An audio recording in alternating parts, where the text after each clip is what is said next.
South Africa hosted the two-day International Trade and Investment Conference exhibition in Sun City this week, themed the Africa Dialogue. The conference aims to bring attention to business opportunities in South Africa and the rest of Africa. Tumisho Maganyele reports.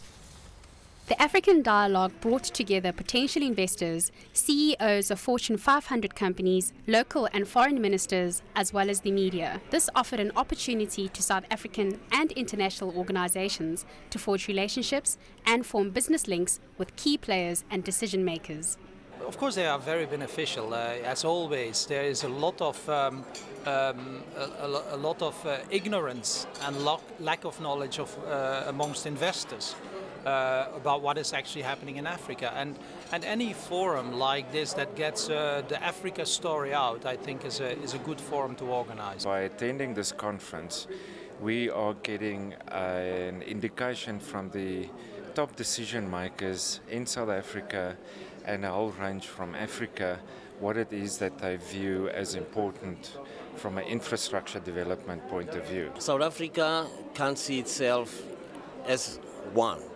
It has to see itself in the context of the continent as well. I think that integration becomes an important aspect in the economy of the continent in this case. The central themes were the importance of regional integration and the understanding that Africa's future growth depends heavily on the trade ties that it builds today. The development, deals with a lot of infrastructure development as well as investment opportunities. So it is very important because we'll be advancing the agenda on the regional integration process. And as such, we'll be able to create a conducive environment for business then to prevail.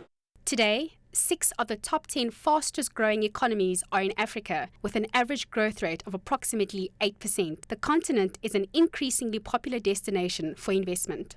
Africa is in much better shape than it was years ago. Some of the traditional investment destinations are now enmeshed in rather low growth and economic stagnation.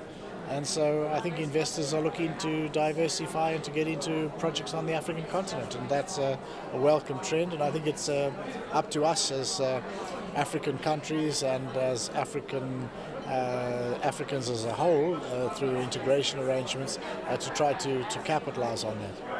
We're probably the last emerging continent in the world. South America, Asia, Europe, North America, they've all had their investment, they've all emerged, they're all very much developed. We're still developing and emerging in Africa.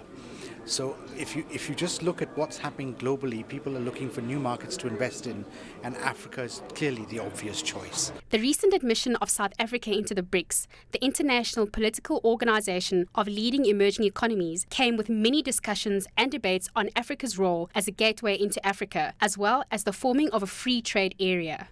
Negotiations were held early this year for the establishment of the tripartite, which is the integration of SADC, COMESA and the EAC. Effectively, what this would mean would there would be a market of 26 countries with a combined population of 600 million people and an estimated GDP of approximately $1 trillion. With empirical evidence showing a direct correlation between large populations and high GDP growth rates, as seen in China, the focus of the establishment of the tripartite is how Africa can move from policy formulation to the implementation of these policies. In South Africa, we have 50 million people. China has 1.3 billion. India has 1.1 billion.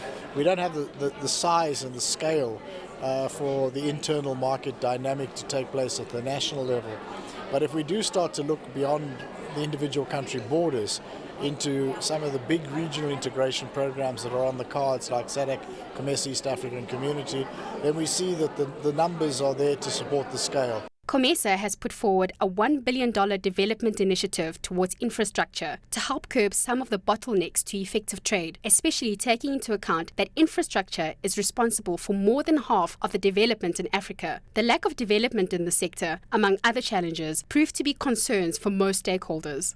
The ICT sector is one that is moving very fast, especially the technological side of it. Technology moves fast, and then for you to adapt and be able then to realize your potential and growth, you need to update it.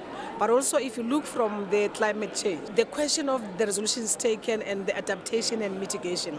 For developing countries, that poses a challenge because you do have other priorities that you must deal with, but you must deal also with the adaptation and the mitigation. Energy is an enabler to economic development. If you don't invest in energy, the roads, same thing. Biggest factor is establishing an investment environment of lesser risk and more certainty. So it means that we need countries, political environments where investors will be prepared to put capital in Africa for a very, very long period.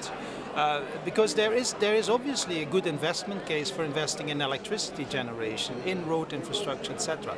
However, because of the length of this process, investors are very hesitant.